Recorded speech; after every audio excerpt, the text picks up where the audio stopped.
Well, it looks like just about everybody's here, so I think we'll go ahead and get started. We have a lot to cover. So welcome everyone, and thank you for joining us this morning for Coffee with the Collection. My name is Amanda. I'm the Director of Learning and Engagement here at the Fred Jones Jr. Museum of Art. Before we get started, let's go over a little housekeeping first.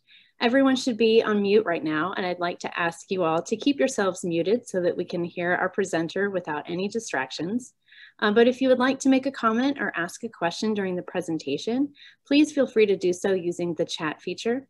To open your chat, scroll down to the bottom of your Zoom screen and click on the icon that looks like a speech bubble. It should also say chat just underneath.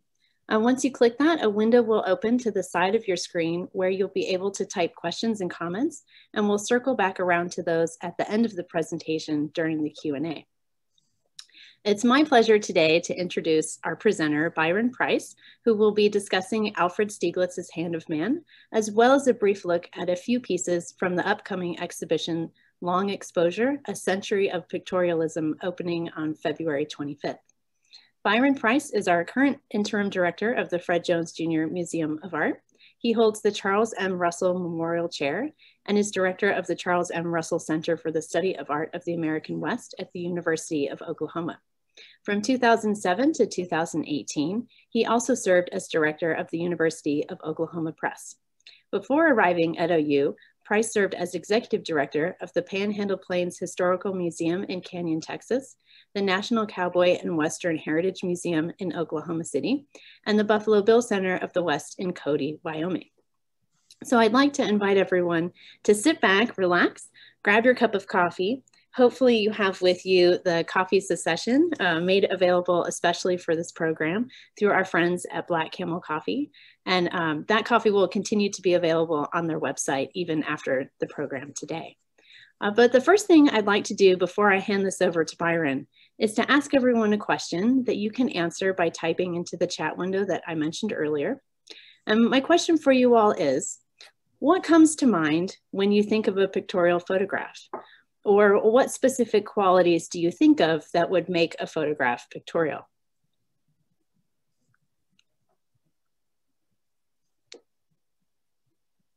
Telling a story, definitely.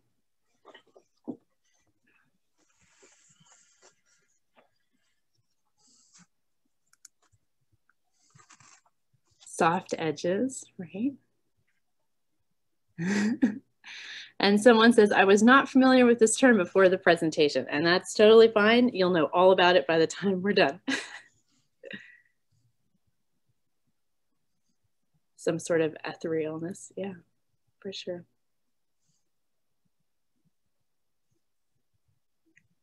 Excellent. Well, Byron, I'm going to go ahead and hand this on over to you to take it away. Well, thank you, Amanda. What you said is a little bit like the little girl who announced to her teacher that she was going to draw a picture of God. Her teacher said, well, Mary, no one knows what God looks like. And Mary said, well, they will when I get through. Well, anyway, today I want to speak about the symbiotic relationship between artists and photographers, which developed almost immediately after the debut of photography in the early 19th century. Want to show a few of the images that are going to be in our exhibition first, so that you can get a feel for the kind of work that is being presented. And then I'll have a chance to talk a little bit more broadly about photography as it developed in its relationship with art. Works by, on the one hand, Henry Emerson, or Peter Henry Emerson, an English photographer, Henry Herschel K. Cameron, Alvin Langdon Coburn, and I'll be talking more about the techniques in a moment. Joseph Benton, who was a photographer and a professor at the University of Oklahoma. Venetian Sunset may call to mind to you works in the collection by the likes of Thomas Moran, who did a variety of works in Venice. Manuel Bravo, I won't have an opportunity to talk as much as I would like to about the impact of pictorialism on Mexican photography, but he is certainly a good example of that and his work Daydream in 1931. But we begin our story really almost immediately after the debut of photography in the early 19th century with American painter Albert Bierstadt, who used photography to inform his artworks. Here you see some images of a stereo view by Bierstadt of a Sioux village near Fort Laramie, at that time in Nebraska Territory, but Fort Laramie, Wyoming now. And you also see Bierstadt's use of this photograph in creating the painting to the right and below. He did not use photography slavishly to reproduce the exact image, but used it rather as a reference, as did a number of other painters and illustrators, Frederick Remington being a good example, illustrating for Theodore Roosevelt's articles in Century magazine on the ranch life and the hunting trail. Remington used photographer L.A. Huffman, his work to reproduce a similar kind of, but not exact, illustration, which appeared in the magazine in support of Roosevelt's articles on ranch life and the hunting trail. This same image was used by another unknown illustrator for William T. Hornaday's The Cowboys of the Northwest, there on the lower left, showing that sometimes a single photographic image could be used by more than one artist to create an illustration. Easel painter Thomas Akins, who is certainly well known for his work, The Gross Clinic, 1875, one of America's great painters, utilized photography in his work. When he came out to the West after having a nervous breakdown in the East, he took with him a camera in which he used liberally to take photographs of some of the characters he met along the way. And he would eventually combine some of these characters and images into paintings that he did, such as Cowboys in the Badlands on the lower right, which is a composite of a variety of different images, which he coopered together to create the image. I'm sorry, I don't have a color image of this painting, but it's quite striking.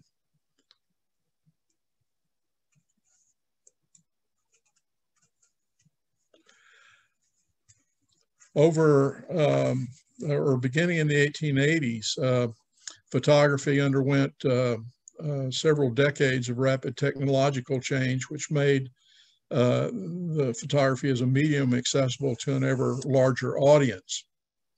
Over the previous 50 years, photography had become a specialized profession with a technical support structure, professional periodicals, source of a moderate living income for many practitioners and professionals.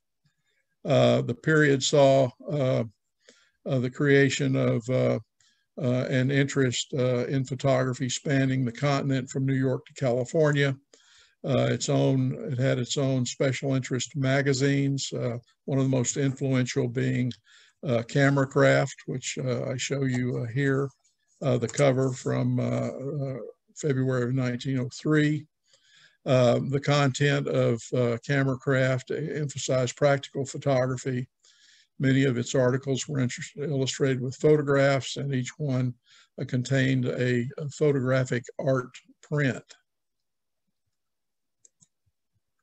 The photography also was helped by the impact of faster shutter speeds, different kinds of film and emulsions, and these developments enabled a greater opportunity to take images that showed action based on the faster shutter speeds.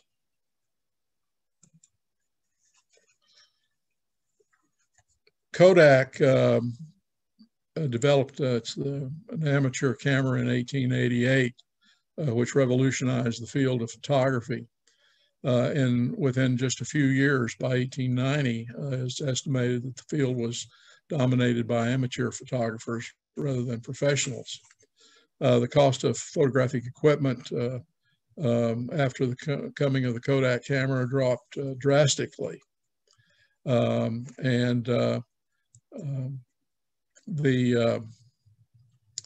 This poster gives you an idea of the kind of impact that the Kodak camera would have on the medium of photography. Meanwhile, the definition of the photographic medium had been challenged from its almost from its onset, and especially by a mid-19th century movement that became known as pictorialism, which broadly speaking was a movement dedicated to establishing photography as an art form, separate from commercial and professional photography. Here you see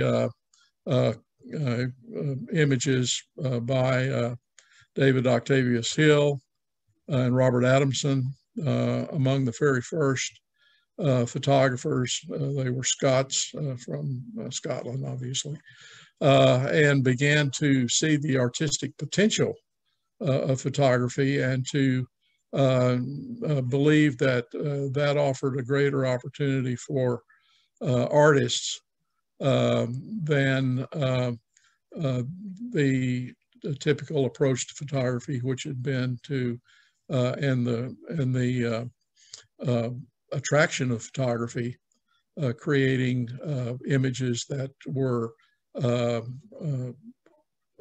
exact to nature. These artists like Hill and Adamson, and later Henry Peach Robinson, would argue differently and would create a movement that established photography and separated it as an art form and separated it from commercial and professional movements. And here you see a couple of images that take this approach by the Hill and Adamson team, which was unfortunately short-lived as Adamson dies in the late 1840s after only a few years working with Hill.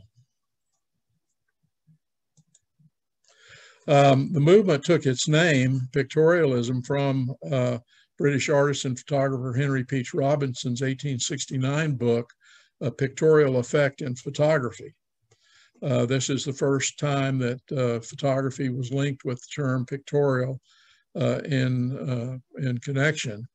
And Robinson would become the sort of the poster child for the pictorial movement. In his volume, the author encouraged photographers to be painterly in their medium, taking into consideration such artistic concepts as composition and contrast and color in framing and staging their photographs. Although these ideas are commonplace today, they were considered non-traditional and even revolutionary in Robinson's day. And this is what he had to say about the lack of impact of photographs, which were just considered useful for their emulating reality, and thought that there was something more under the surface that could be had through photography. And this is his call to action for pictorialism. This is work that is indicative of the kind of works that Robinson himself, who was an artist, began to produce, and to take advantage of a variety of different approaches to the creation of a quality photograph with pictorial ideas behind it. Among the methods that would be used by photographers were soft focus, which mimicked Impressionism in many ways.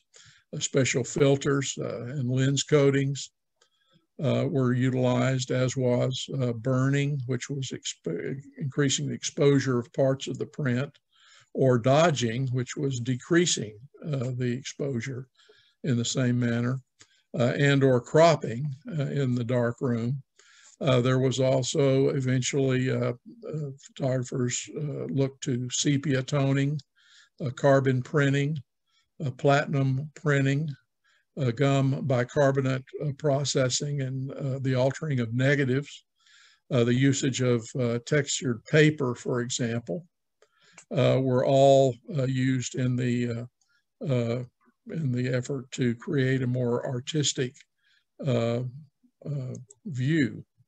Here you see the use of soft focus and the applying of compositional techniques that artists used to create this photograph by C. Yarnell Abbott, which will be one of the photographs in our show upcoming.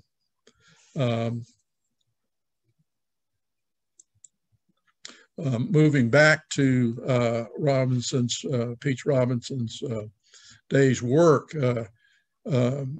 Robinson also pioneered the idea of combination printing, which was an early form of photo montage, which meant the coopering together of a single image from several different negatives. In this case, and in this work, he used 6 different photographs, and parts of these photographs, parts of the negatives, to cooper together when the day's work is done, in order to imitate in some ways the genre paintings of the period that were popular in the pre-Raphaelite period. Pictorialism became popular in the United States in the 1880s and had its own advocates, flourished there until the 1910s, and on the West Coast into the 1930s and beyond. This man, Alfred Stieglitz, who most of you are acquainted with already, a native of New Jersey and of German Jewish heritage, rose to lead the movement of pictorialism in the US. Stieglitz had studied engineering and chemistry in Europe, and the latter of which, the chemical part of it, helped introduce him to photography through the photo developing process. He soon began to write for magazines, quickly embraced photography's expressive potential, and by the early 1890s began to define the course of pictorialism in America, and continued to do so for about 30 years.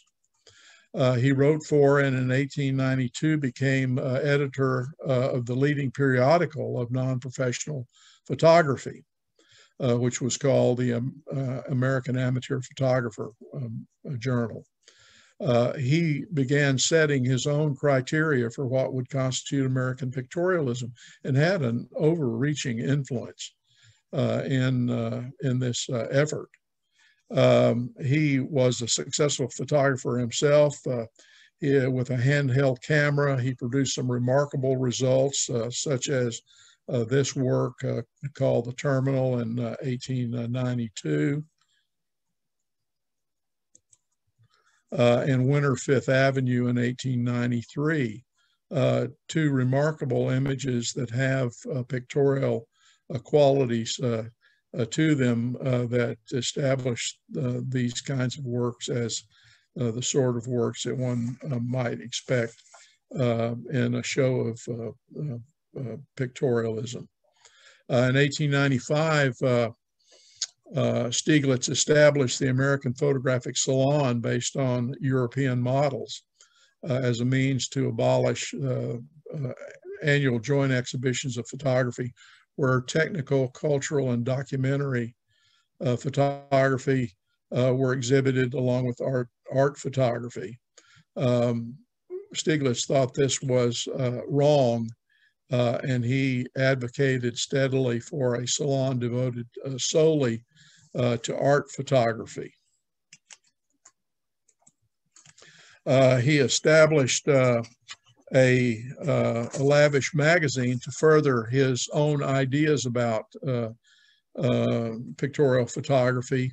He founded also in 1902 the U.S. Camera Club, the same year that he began to publish a lavish magazine, or journal, should I say, called Camera Work, which featured engraved photographic images on rice paper, individually glued to the page, an incredibly labor-intensive journal to produce, but one which had its impact on the public view of photography as art. One of the images that was early on in the Camera Work magazine, in fact, in its first issue, was The Hand of Man, which is an image shown here, and which will also be in our pictorialism show. Stieglitz took this picture from the back of a moving train and published it in the first issue of Camera Work in January of 1903. According to the accompanying note in the journal itself, the image was not in Stieglitz's mind to interpret the contrast between people and machines, but rather to link art with the everyday.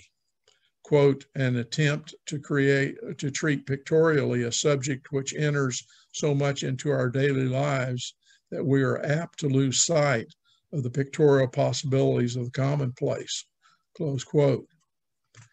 This early photogravure print accentuated the atmospheric effects of cloud and smoke, and in another version, another print, and which is very much evident in this particular print, focuses on the crisp lines of the train tracks, which are contrasted to the soft focus of in the distance, and combining to make this a most artistic work. Stieglitz promoted pictorialism as a movement in the United States, not only dedicated to establishing photography as an art form, but also to separate it from commercial and professional photography. He wanted the two to be separated totally, and never the twain shall meet. But the pictorial style had advocates in both professional and amateur ranks. Most of the photographers participating in salon exhibitions of the late 19th and early 20th centuries were interested in creative expression. In 1902, Stieglitz and his followers founded what was called the Photo-Secessionist group, which borrowed its name from a German group with the same general aspirations. The new organization was open exclusively to amateur photographers only, and enabled Stieglitz to be selective when inviting members to join based on his definition of pictorialism. He ruled the roost. And at the same time, around 1905, Stieglitz, along with Edward Steichen, another of the acolytes of pictorialism, founded what was known as the Little Galleries of the Photo Secession at 291 Fifth Avenue in New York, which became a place, at least initially, to display and experience the latest developments in photography. He produced a small but very select group of shows for a couple of years before the space began to become a destination for the works of fine artists with a modern bent, from Rodin to Picasso, and from Marsden Hartley to Georgia O'Keeffe, who he would eventually marry. The little galleries of the Photo Secession also became a place of discussion and debate about the ideas of current with art and photography. After 1913, Stieglitz no longer hung photography, however, at 291, except in 1916 when he allowed a small exhibition for a young upcoming photographer named Paul Strand. As the United States entered World War I in 1917, 291 closed. The Photo Secession had run its course. Camera work also became defunct, and it looked as though pictorialism had run its course as an or a leading theme in the ideas of photography. Before this happened, I wanted to show you some of the friends and acolytes of Stieglitz who produced photographs that had Western themes to them. One was Joseph Kiley, who studied law and opened a practice in New York, but became a major pictorial photographer and a friend of Alfred Stieglitz. Together they invented the platinum print. This process created softened details of the photograph and called attention to the interplay of light and dark, as you can see in this work by Kiley of Philip Standing Soldier, who he met at a tea in Gertrude Casebeer's studio in New York while Buffalo Bill's Wild West was in town. Indeed, the Wild West provided many opportunities for photographers in New York, and several portrait photographers like Gertrude Casebeer, who was a confirmed pictorialist, took advantage of their presence to capture images of them. Casebeer, interestingly enough, although living in New York, was a Westerner who had been raised in Iowa and Colorado and trained as a painter. She took up photography and opened a studio on Fifth Avenue in New York in 1898. There she became best known for her evocative portraits of mothers and their children. Blessed Art Thou Among Women is a good example, which you see here of one of those pictorial images. Two of the images that I like best of Casebeer's work, however, achieve real pictorial effect using ambient natural light and the new platinum printing process to achieve a glow to the works of a Yankton Sioux and actually a mixed race woman named Redbird, who was an activist, well-educated author, musician, composer, who worked hard to reform U.S. Indian policies. It was Case Beer portrayed her in a strong pictorialist style to produce an evocative mood on both of these photographs. And you can see that this young woman is walking in two worlds. Certainly the photograph on the left has pictorial qualities that one would recognize in a Pre-Raphaelite painting. Case Beer presents her as a woman and an artist first, with her ethnicity taking a secondary role. Meanwhile, in the Lone Star State, pictorialism was finding its way into the far corners of Texas, to the town of Bonham on the Red River, just on the other side of Oklahoma, or Oklahoma's just on the other side of where Bonham is, not too far up. It's almost due east of Gainesville, Texas, where a young photographer named Irwin Smith took upon himself the mission of photographing cowboys, which he did for about 30 years and was famous for his cowboy imagery, but he too was impacted by the idea of pictorialism. As an aesthetic, it differed, his works, his pictorial works differ quite a lot from his realistic photography and documentary photography of cowboys during the same period.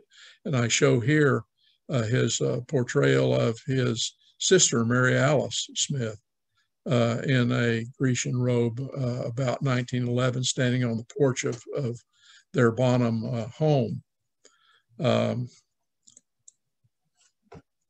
Out in the New Mexico, on the New Mexico range in 1908, on the 3 Block Ranch, Smith took this photograph of a Nestor family, a group of new settlers, as their camp was coming to life in the early morning hours by Playa Lake.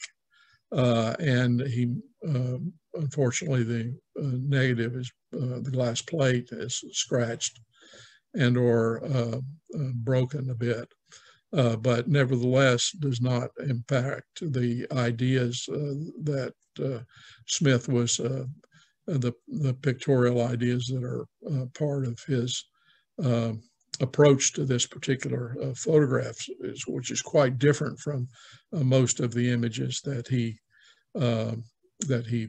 portrayed. Here, the scene is less important than the aesthetic and emotional qualities that it evokes. The soft focus, he utilizes, or Smith utilized special filters on occasion and lens coatings. He manipulated his negatives in the darkroom, although he did not print most of his own work.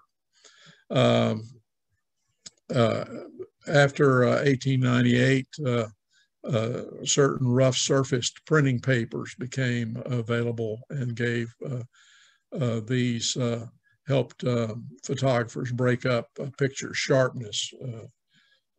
Some artists even etched the surface of their prints using fine needles, and the aim of such techniques was to achieve a more personal artistic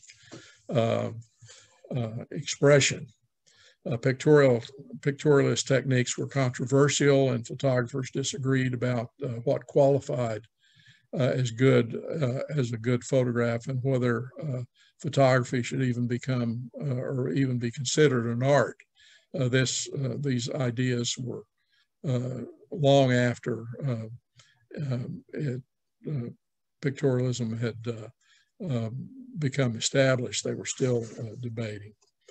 During the same period of time, other photographers were making use of pictorial imagery or pictorial techniques in their imagery and painterly effects, such as the slightly out of focus, The Vanishing Race, portrayed in 1904 by Edward S. Curtis, who hoped to duplicate human vision by softening hard lines.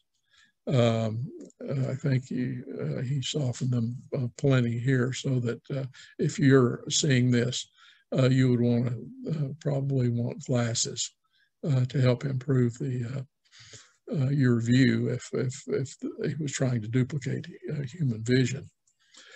We have at least one Curtis photograph that is going to be in our show, Flathead Camp on Jaco River, which in which Curtis did not use the soft focus technique, but instead compositional and platinum printing to bring out rich tones and to create a soft, tranquil quality of the image, and using a storytelling strategy with the help of his Indian sitters, and sometimes painted backdrops, but in this case, he utilizes the natural world with these great receding plains, where he creates light and shadow to bring out the foreground, eclipse the midground, and enlighten the far reaches of his image. Perfect for talking about the pictorial approach. He created a rich, tonally subtle images, utilizing both platinum, in some cases sepia, and also photogravure printing, each of which gives a different texture to and presentation to the work itself. He also developed what was called gold tone or orotone printing, which gave his works a certain gold sheen to them, shown here. He liked to frame his works with these gold accents in order to create and accentuate the presentation of the photographic image in his famous, what he called Kurt tone. It was his version of the gold tone or tone printing that you see here. Curtis, like others, used special camera lenses and developing techniques, particularly platinum printing, for his best work, which many of you have seen in the museum's collection, which has been on exhibit a number of times, and will include Curtis examples in this show as well.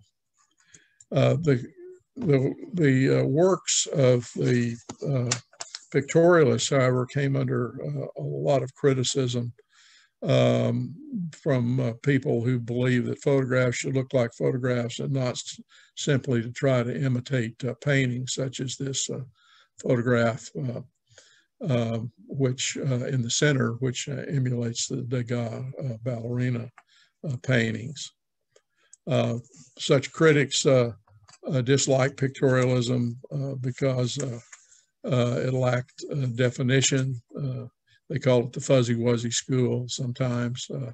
They were the asymmetrical compositions, the extreme contrast, they thought were too jarring to be pictorial. And so a new movement sought to bring photography into its own aesthetic and move it further away from the realm of painting. Some call for photographers to work straight, and that is where the term straight photography began to be applied in 1904 in a camera work review of an exhibition of photographs. A group of photographers, including some of the acolytes of Alfred Stieglitz and even Stieglitz himself, began to turn away from painterly approaches like hand manipulation and the coopering together of more than one photograph, and rather these kinds of hand manipulations they discarded in favor of sort of a high contrast image that avoided hand manipulation. However, pictorialism continued to survive after the 19 teens into the 1950s as a second generation of pictorialists took over from Stieglitz.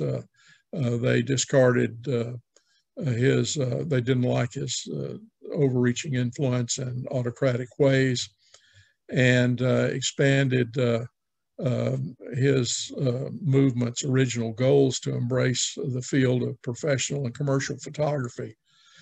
These photographers felt that a professional or commercial photographer could be just as artistic as the next person, and so this is the kind of photography that began to influence this second generation of image makers between 1910 and 1950, and I want to talk just a moment about that because California was the center of this second generation of pictorialists, beginning and prior to 1906. The Center for Pictorialism in California was the Bay Area around San Francisco, which attracted a number of pictorial photographers. Like Ann W. Brigman, shown here, who was one of the most prominent of the California group of pictorialists, born in 1869 in Hawaii, active in Oakland, California between 1894 and 1930, and in Long Beach, California from 1930 until 1950. She's best known for her allegorical studies of nudes and draped figures and dreamlike landscapes, works that were produced, many of them well after the pictorialists, the first generation, had departed the scene and the straight photographers had taken the field. She was known also for her sentimental images of women posed in nature, such as those that are shown here. She was a photographer of different kinds of subject matter, including landscapes, but as she notes in this quote, she's striving for a subjective rather than an objective view of the land.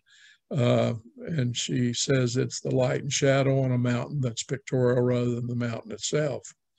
Her photograph Sanctuary is a good example of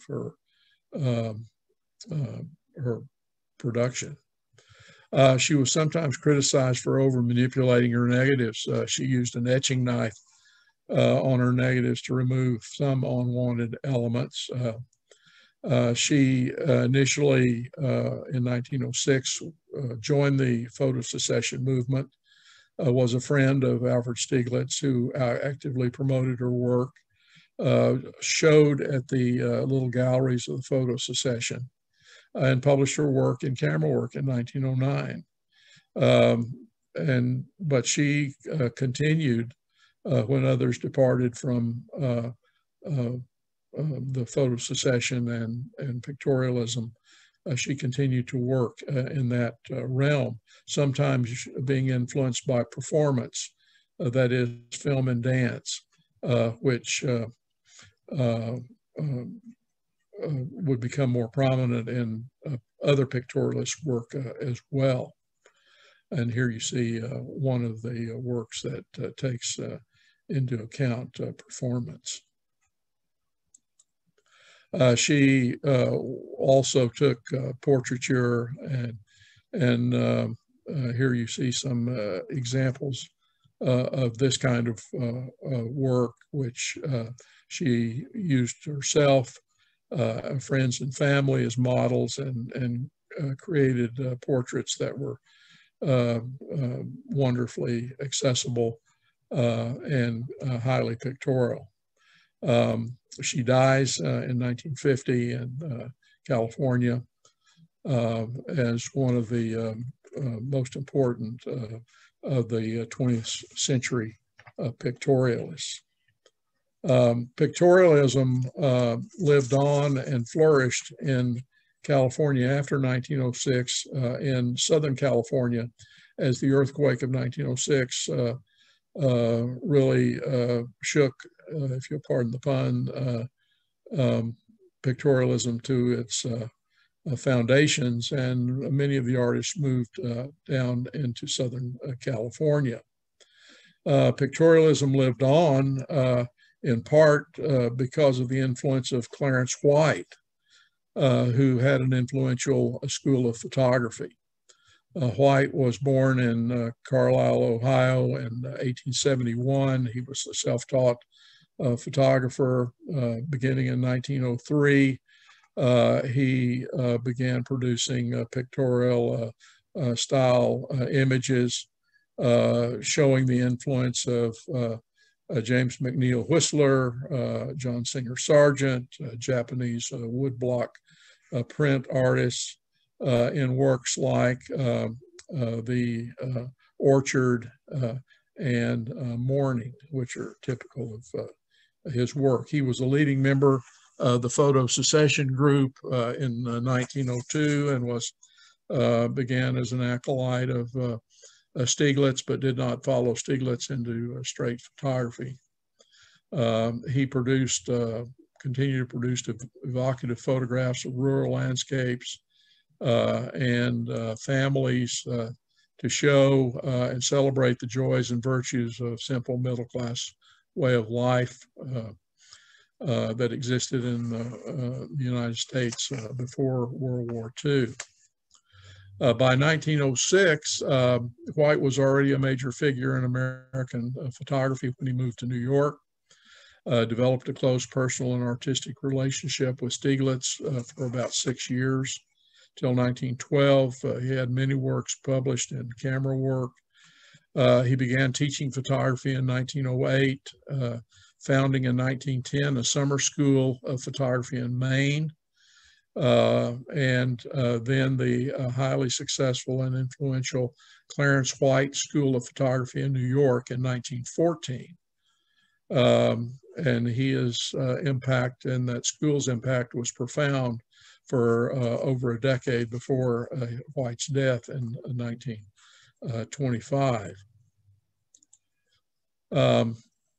White's students were many, including Carl Struce, I'll talk about in a moment, Laura Gilpin, who may be a photographer of Native Americans that many of you are probably familiar with, Dorothea Lange, certainly, the great Farm Security Administration photographer of the 1930s, Ralph Steiner and Anton Bruhl, others of his students, helped carry on his legacy. By the 1920s, pictorialism and professional photography had begun to overlap, with a large number of amateur photographers crossing over into the professional ranks, realizing that the rewards of becoming professional, besides producing work for pay, one could still create work that did not sacrifice artistic standards. Margaret Mather was another Californian who exemplified the pictorialist approach in her portraiture. She was a close companion of the photographer Edward Weston, who many of you are familiar with. And together they helped found the influential camera pictorialists of Los Angeles in 1914. Weston would, of course, later reject the tenets of pictorialism, but for a while he was involved. Mather's work has, in some cases, looks a little like Gertrude Casebeer's works. She's, meaning Mather, is responding to her consumers' demands for photographic images, portraits that no longer were satisfied with portraits of themselves or their loved ones done simply. They wanted to capture the spiritual essence of the sitters. Certainly Mather achieves that in this and other works. She creates, along with Casebeer and others, photographs that show reality as it should be. And that was a quote, reality as it should be. The motion picture community and industry lured many talented pictorialists and in many ways was responsible for the continuation of pictorial ideals. Opportunities were still available in still photography, portrait photography, and cinematography in California through the motion picture industry. Pictorialism in the film industry had a reciprocal influence, which is important in elevating pictorialism or keeping it around during the 1920s and 30s, when it made its biggest impact in motion pictures and subsequently in camera clubs, which many of which had motion picture committees and practitioners. Films were being made with such pictorial effects as soft focus, dramatic lighting, and well-organized compositions. And the pioneer, one of the great pioneers in this effort was Carl Struce. Struce was a former student of the Clarence White School of Photography in New York. He went to Hollywood to break into the movie business after taking images like this, which have a definite pictorial ideal to them.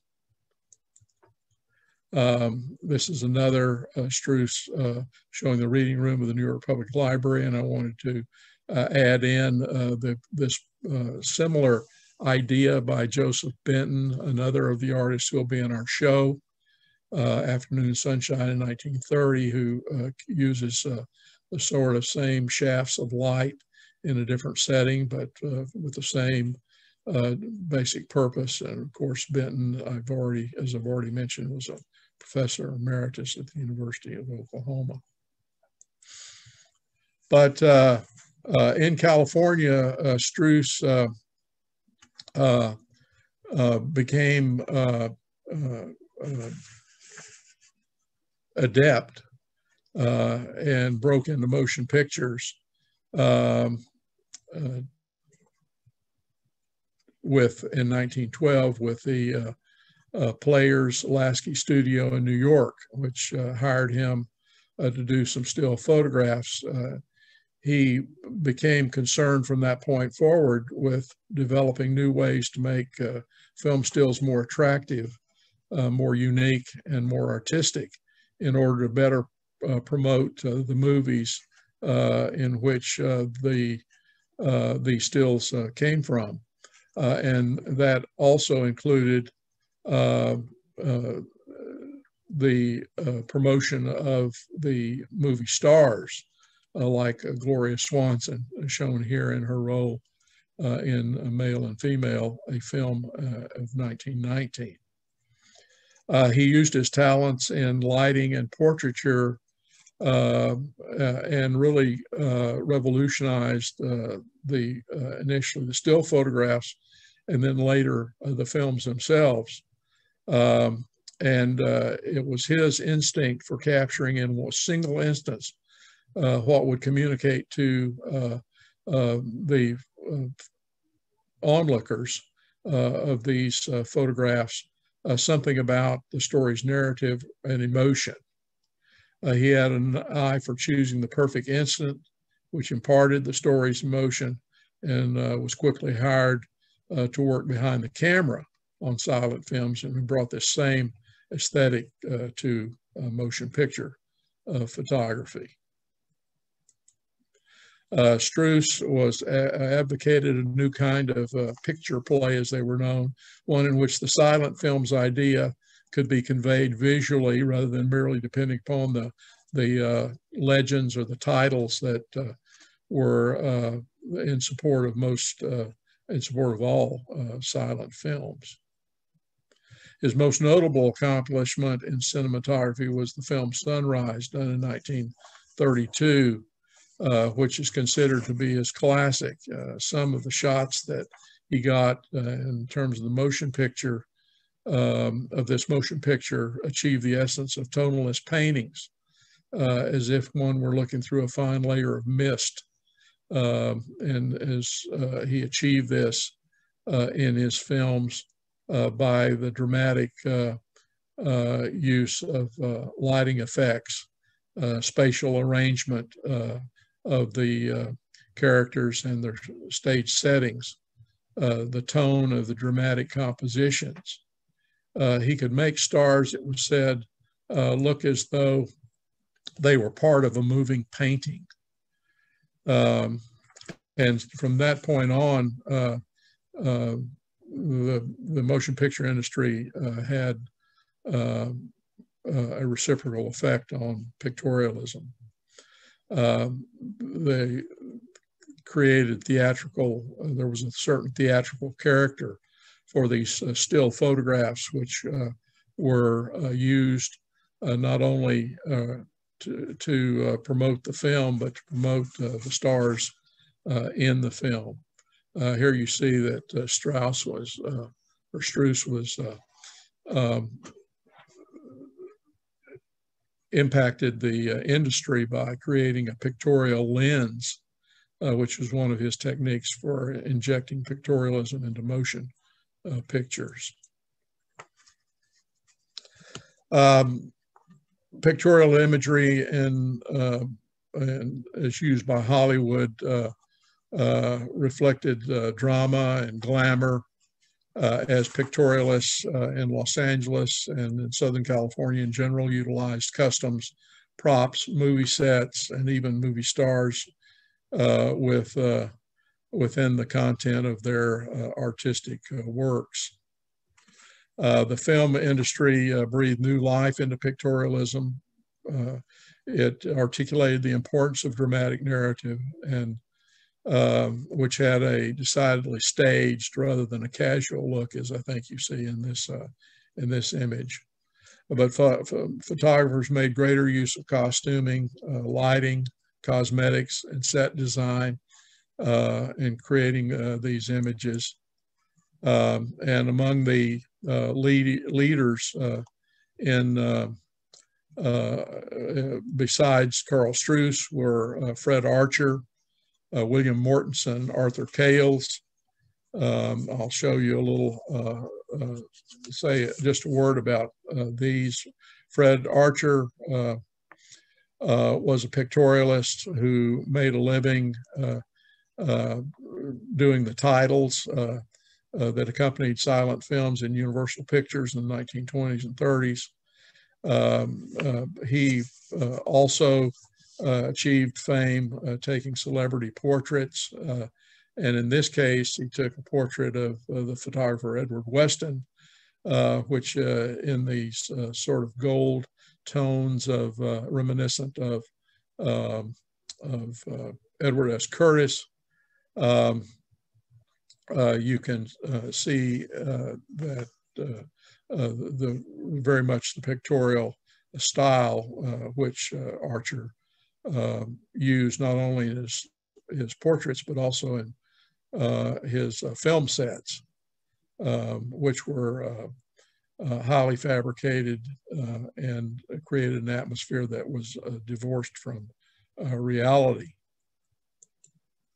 Here's a good example, a still of how he conveyed the sense of high drama used with the scale of the movie set versus the figure, which imparts the idea that something is about to happen. And also is a great composition when used as a still image to promote the film. Whoops. Archer also utilized and experimented with abstract and modernist images and captured geometric patterns of light, and was leading exponent of that kind of idea. At the same time, he's really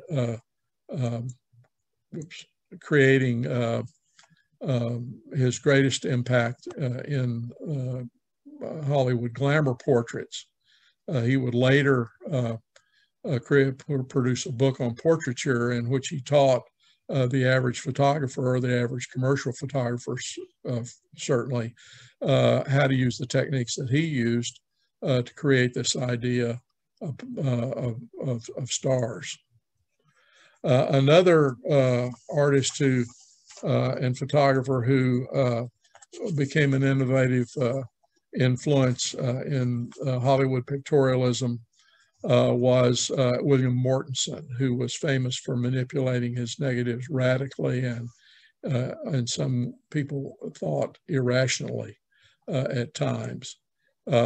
Mortensen followed the tendency of using stage sets and props to create what he called his own tableaux vivants, or living paintings, suggesting associations between photography and fine art by these earlier pictorialists. And here you see in this tragedy a highly worked photograph, which looks much more like a painting. And he did this through heavy manipulation of his negatives. He emphasized a dramatic look. Oops, excuse me. Emphasized a dramatic look in his works, and that he added a twinge of surrealism, as you can see in this image, which is a still taken from The Pit and the Pendulum, and was an illustration in his own book called Monsters and Madonnas, which you see here, in which he exposed some of his techniques for public consumption. My mouse is going crazy today. He often intensified his narratives by capturing figures against a bare background, and then using highly contrasted and light and shadows, coupled with manipulative printing to obscure sharp detail, as you see in this work. And there's the Monsters and Madonnas, which was a summary of his ideas about pictorialism, and exposed some of his methods of creating these very innovative kinds of works. This is one of Mortensen's works, which I'm quite fond of because it sort of bridges the idea of pictorialism and straight photography. It's straight photography in the sense that it's not relying upon manipulation, but It's also very pictorial by the setting, by the composition. Imagine using these straight lines in the background with juxtaposed with the draping of Jean Harlow's dress, juxtaposed with this totally different kind of texture that's imparted in the fur, but all focusing your gaze on Harlow herself and giving her that star quality. I would argue that this is also a pictorial image, although it certainly has its elements of straight photography.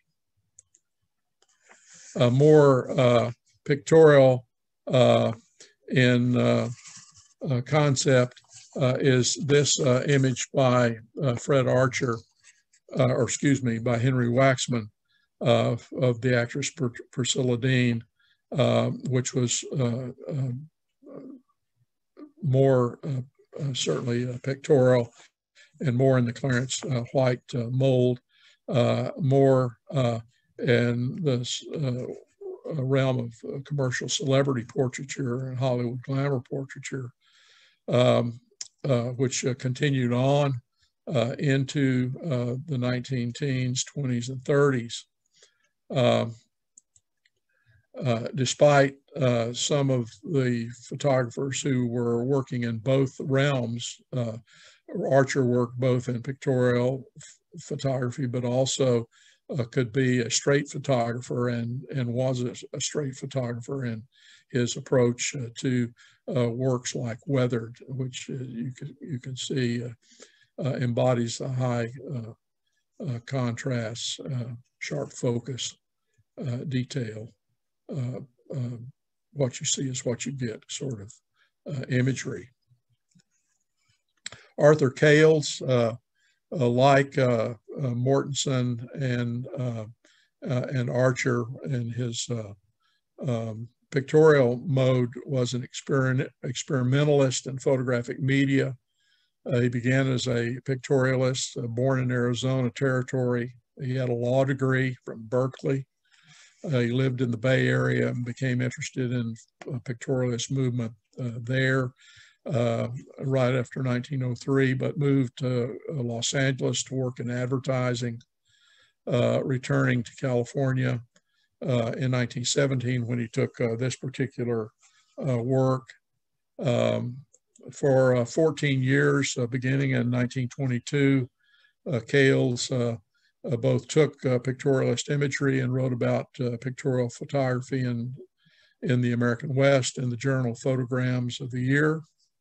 And here you see one of his typical pictorial images, just a luscious image full of texture, full of all of those compositional elements that make this a wonderful photographic image. He was highly influenced by the world of theater, the world of dance, and here is his photograph of Ruth St. Denis' dance company, Ruth St. Denis in a gypsy costume. He mainly did figures in portraiture. One of his most, I think, effective works is this from the Paramount picture, Male and Female. He often used dancers and actors as his models. His celebrity portraits opt for more intimate placement of subject, doing away with the sets and just creating the actors within a background that's indistinguishable for the most part. Others in the Hollywood pictorial group included Ruth Harriet Louise. And Ruth Harriet Louise was expert at promoting the films through her still photographs so that they would have an emotional appeal. Her work has been captured in a new book, or a relatively new book. I'll show you in a moment, but she strove toward expressing the narrative of films in visual terms and helping you understand what the film was about by the mere presence of a still photograph of one of the actors in support of the image, or in support of the film. And this is, if you want a good volume that explores Hollywood glamour photography through Ruth Harriet Louise, and by extension through the other artists that I've shown you, she is certainly one. This is certainly a good book to get. The Hollywood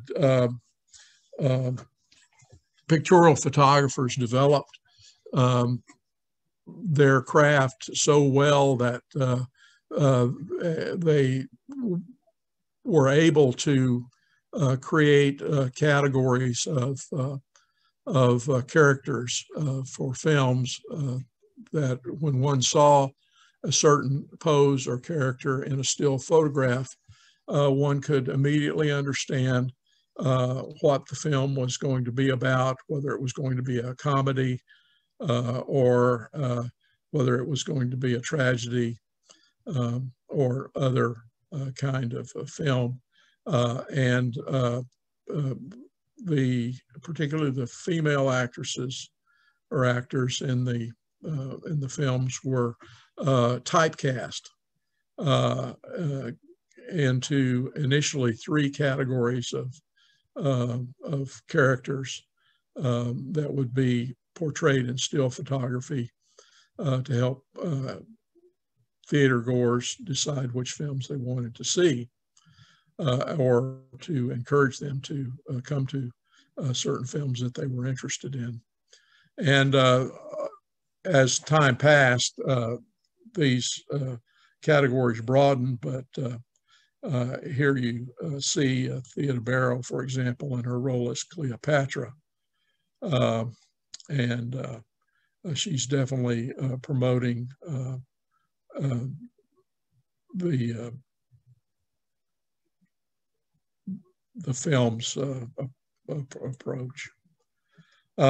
Clara Bow was one of the famous comedians of the era.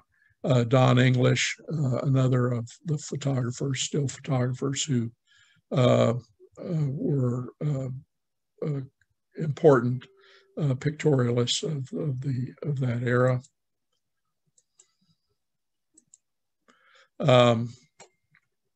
We see Marlene Dietrich by Don English. I hope some of you recognize these stars of the past. George Harrell was another of the photographers who were creating photographic images utilizing pictorial techniques to create reality as it should be. This portrayal of Anita Page in 1932 is a good example of Harrell's work, as is this photograph of Jean Harlow in 1946. These kinds of photographs combined a commercial function with an artistic sensibility that appealed to a large audience. These celebrity portraits were intended to convey and persuade and to convey the persona of an actor or an actress without the need for a dramatic narrative, simply because you were looking at a type, a person, a type person, and you could immediately fill in the blanks oneself.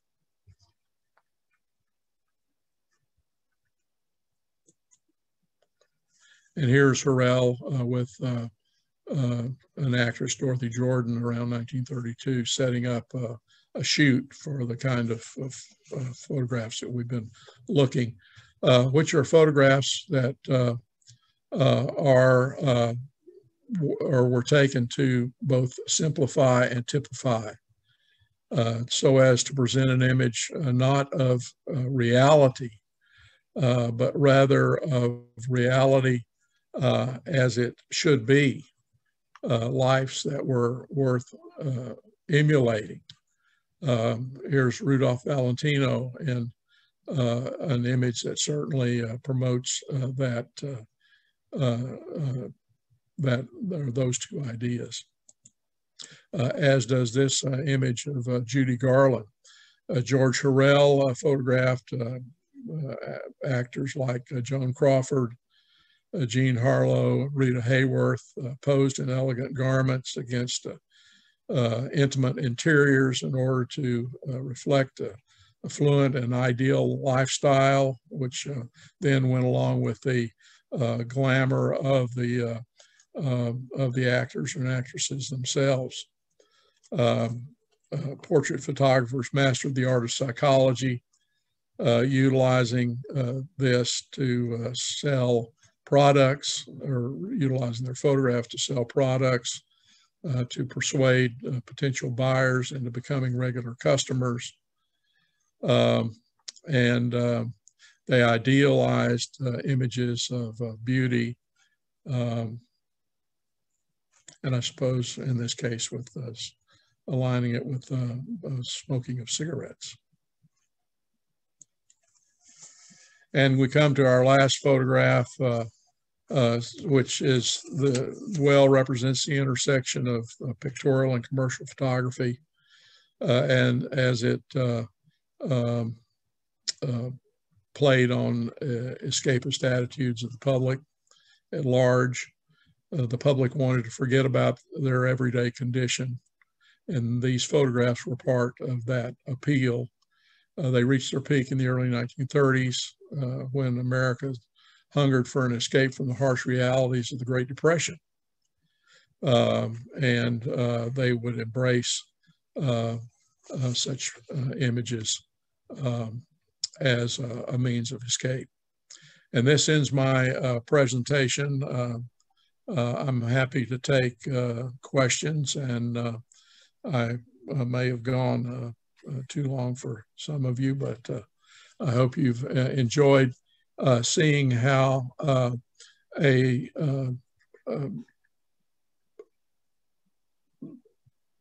medium of photography was transformed by the pictorialists, and how pictorialism clung and changed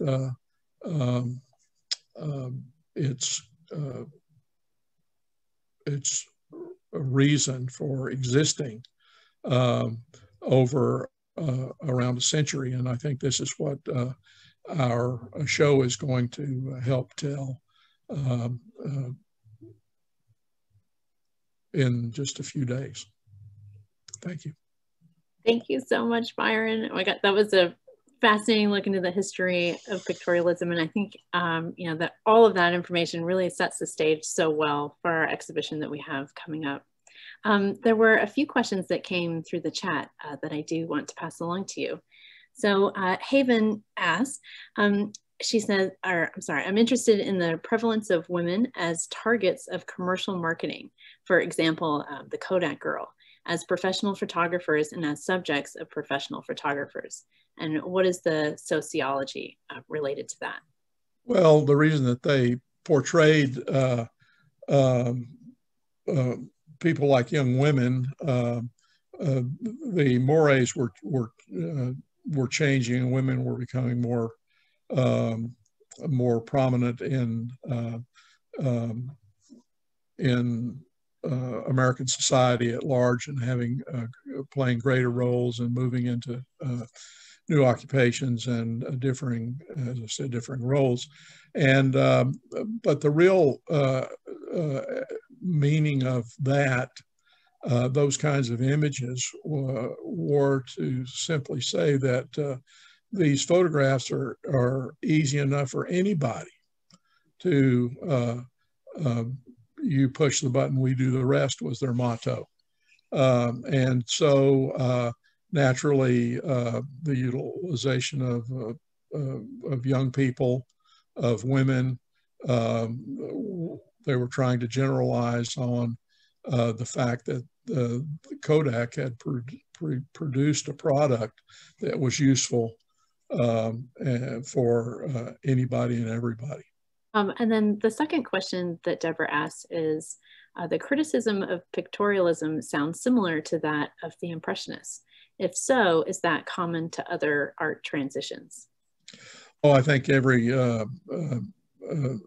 trend, as it's attempting to be established, wants to distance itself from what went before and present itself as something new and different, so that people are attracted to it for that reason, if for no other.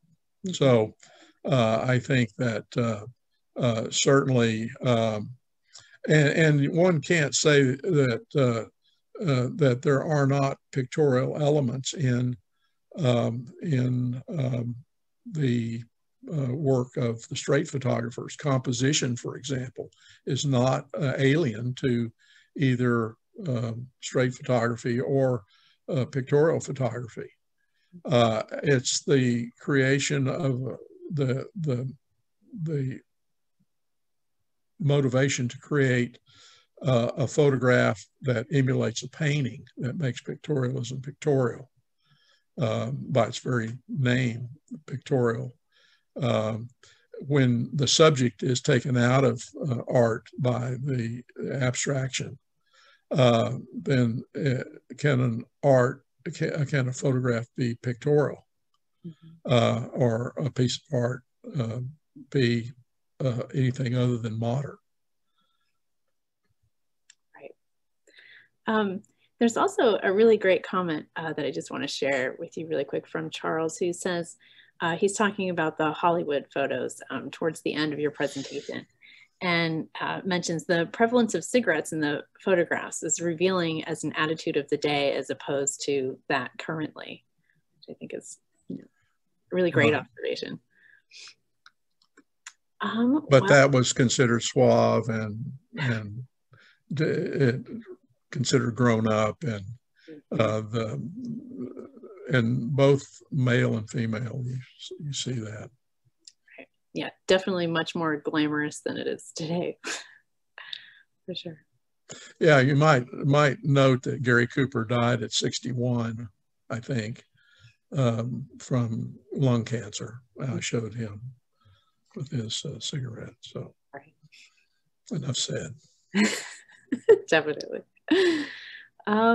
Well, I don't see any more questions or comments from anybody, so I think we could go ahead and wrap it up. Just want to thank everyone for joining us this morning. We hope you enjoyed the conversation. Don't forget to mark your calendars for next month's session on Friday, February 19th at 9:30 in the morning. Dr. Hadley German, a curator at the Fred Jones Jr. Museum of Art, and Dr. Harrell Brooks, a senior research scientist at the National Severe Storms Laboratory, will be discussing Joe Good's tornado paintings from the OKLA exhibition. That should be really special. So I'll be sure to send out a registration link for that event, along with the recording of today's program later on next week. So thank you so much, Byron. I really appreciate your time and your expertise. And thank you, everyone. Have a great, lovely weekend. Thanks. Bye.